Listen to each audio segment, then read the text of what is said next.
Hey, welcome back to another video, everyone. So today we're going to be going over what it took me to turbocharge the Mazda Protege5. It's a video that I've been working on for a while now, and it's something that I hope you guys enjoy a lot, and let's just jump into it.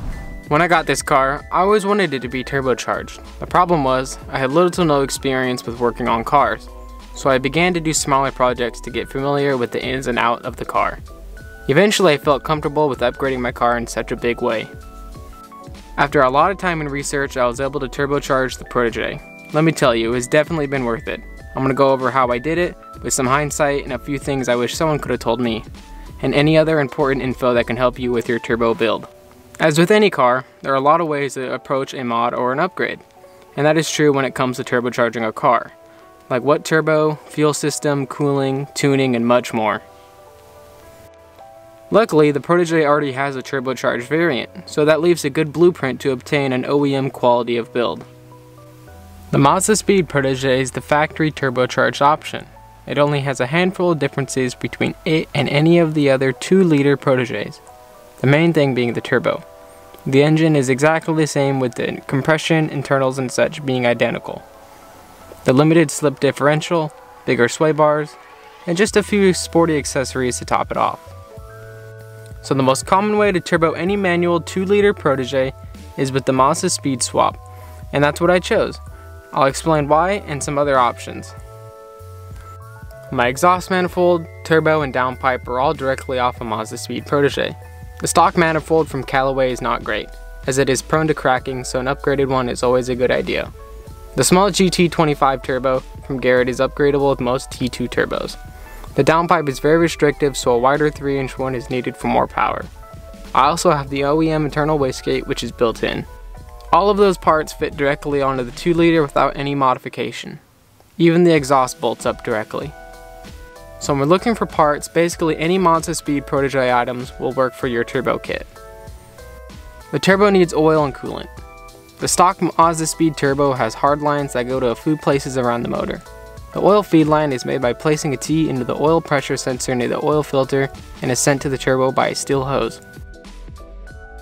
The return has two options. The appropriate way to do it is to get the windage tray, which is sandwiched between the oil pan and the block. This requires a bit of work though, compared to tapping the oil pan. The cheap alternative method is to tap the oil pan at the highest point with some fittings.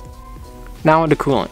The feed line is hooked up to a high pressure source that is conveniently a bolt on the back of the block. Just add a banjo and that's all good. The return line is connected to an elbow T, which will have to be purchased to replace the 90-degree bend from the factory. Then for the intake, intercooler, or blow-off valve and bypass valve, there's lots of different options for all of those. The Mazda Speed Protege uses a side mount. This requires the use of a different sized radiator. I didn't want to do that, so I went with the front mount. I chose the CX Racing kit because I found it for a good deal and that it fits pretty well. For an intake, I'm using an AEM cold air intake. But since the CX Racing kit goes through this hole, I'm only using half the kit. On to tuning.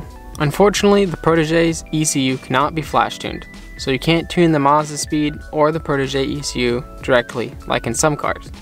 So to get a turbo tune, you need to use the Mazda Speed ECU, or you can go standalone. I chose the Mazda Speed ECU as it's easy to install and it's inexpensive.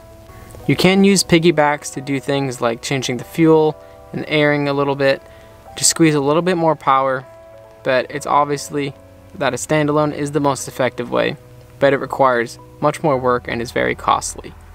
Lastly, to tie it all together, lots of different hardware, gaskets, hoses, and miscellaneous parts will be needed to make everything connect smoothly. For me, I needed to get new turbo studs, gaskets for the turbo, and the manifold, vacuum lines, and even RTV to reinstall the oil pan.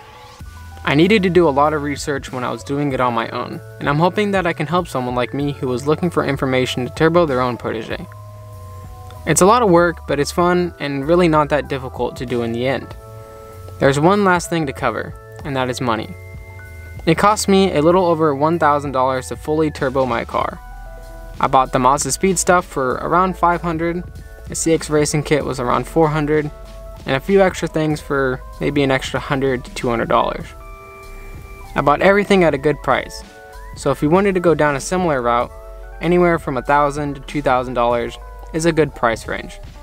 If you can get things like a good aftermarket manifold, downpipe, and an intercooler kit, the initial cost will be higher, but you won't need to swap those things out later.